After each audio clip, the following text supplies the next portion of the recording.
Bonjour. 57. Dieu n'élimine pas. Dans le texte de l'Exode, Moïse cherche le cœur de Dieu. Il est tellement aveuglé par le péché à répétition de son peuple, il en a tellement souffert qu'il ne peut établir sainement de différence entre le péché du peuple et la miséricorde de Dieu. Il croit que Dieu lui dit: ma colère va s'enflammer contre eux et je vais les engloutir. Mais de toi je ferai une grande nation. Exode chapitre 32, verset 10. Moïse pense que, pour un peuple si infidèle, Dieu va éliminer ce peuple de la planète. C'est très mal connaître Dieu. Dieu ne peut pas faire de mal à quiconque. Dieu ne peut avoir aucune autre intention que l'amour. Il n'est qu'amour. Alors pourquoi Moïse craint-il que Dieu puisse éliminer son peuple? En ce moment, Moïse pense que Dieu pense comme lui. Moïse pense que Dieu pense comme lui. Pourtant, le péché et le mal ne sont pas conformes à la réalité de Dieu.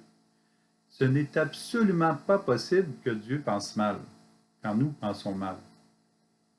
Nous avons des tiraillements, des tentations, des pertes de sens, des éloignements de l'amour de Dieu qui nous déstabilisent.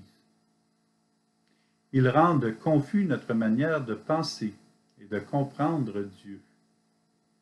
Notre pensée est altérée par le péché et le mal. La confusion ne permet pas de voir Dieu comme il est. C'est Moïse qui transmet ce message. Dieu voudrait engloutir ce peuple et faire avec Moïse une grande nation. Mais pensons-y, comment faire une grande nation si le peuple est englouti? Il ne reste plus personne.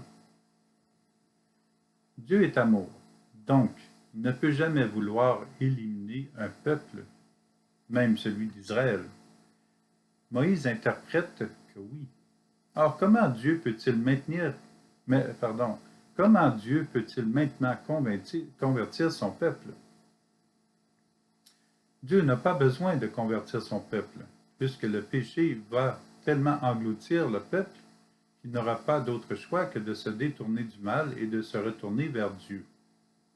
Puis, comme toujours, Dieu aura les bras ouverts avec l'intention de blottir le peuple contre son cœur. Mais le peuple a aussi le choix de mourir. Voilà la liberté des enfants de Dieu.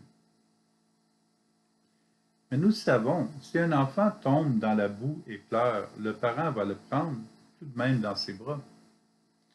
Ensuite, le parent va le laver.